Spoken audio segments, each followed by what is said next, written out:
بسم الله الرحمن الرحيم.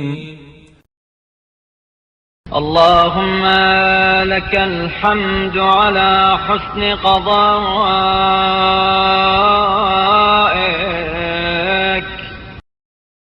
وبما صرفت عني من بلائك،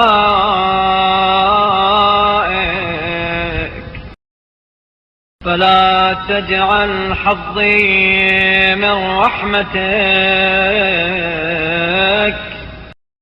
ما عجلت لي من عافيتك،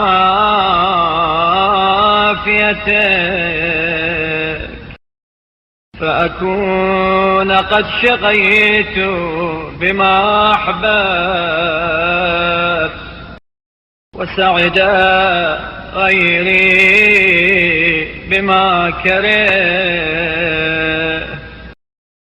وإن يكن ما ضللت فيه أو بت فيه من هذه العافية بين يدي بلاء لا ينقطع ووزر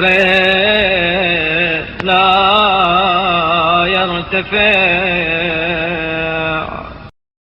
فقدم لي ما أخرت وأخر عني ما قدمت،